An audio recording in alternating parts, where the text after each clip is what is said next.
Connecticut, and I was in a long-distance relationship with a girl in Georgia. To visit her, I often made road trips down south. I didn't mind at all.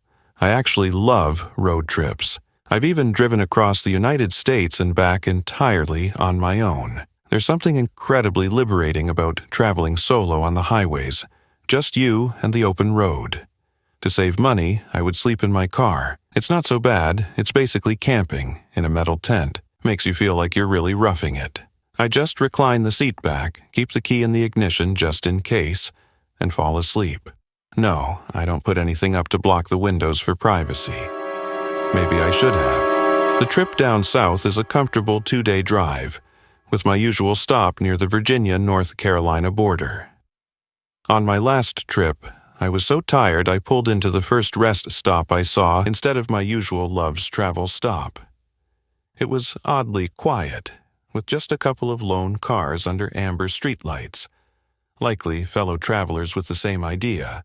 I pulled into a parking spot away from the others, under the shadow of a tree and far from the street lamps. I figured I would have more privacy there as opposed to being bathed in light.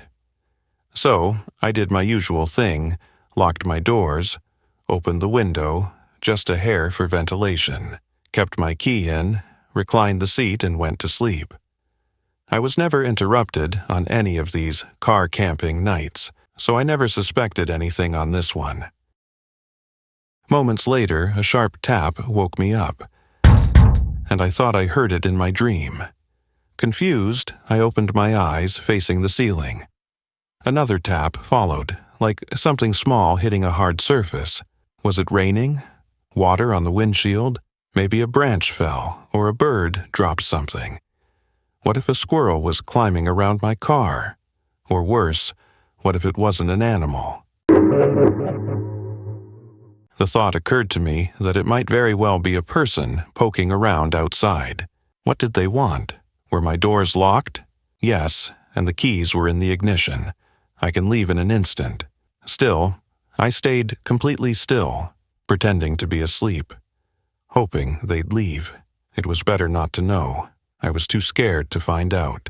The tapping continued. I had to do something. There was no way I was just going to stay there. I had to look. My heart was pounding.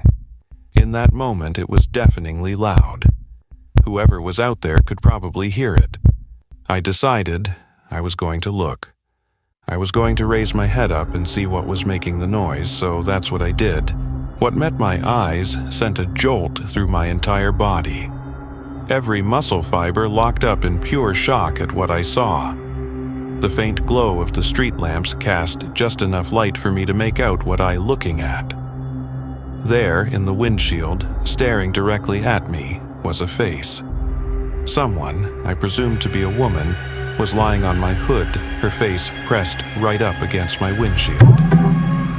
Her face was completely still, locked in a permanent grin. I froze in overwhelming terror.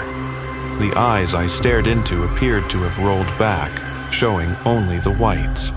The nose was turned up, pressed painfully into the glass. The lips stretched wide, revealing horrid rotten teeth. Even in the darkness, I could tell her skin was sickly pale, contrasting her long, filthy black hair. Whoever this was, she was clearly not in her right mind. I don't know how long I sat there too afraid to move. Finally, I got a grip on myself and shot my hand to the ignition. It turned over, making in that instant the most beautiful sound I ever heard. And for a split second, I was afraid I might be caught in a horror movie scenario, the one where the car won't crank. I reversed as fast as I could, trying not to give this creeper time to try anything. In my panic, I remember activating the windshield wipers in a futile attempt to get her off.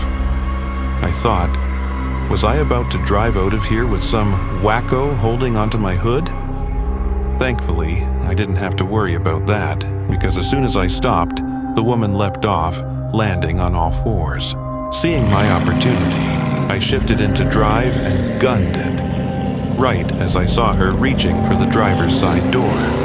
With my foot on the gas, I sped out of the parking lot. Behind me, I heard her let out a piercing shriek like that of an animal. I looked in my rearview mirror, and for a split second I thought I saw her chasing me, running on all fours, her black hair swinging wildly around her. I couldn't get a good look as I rounded a curve in the road leading out of the rest stop and merged with the highway.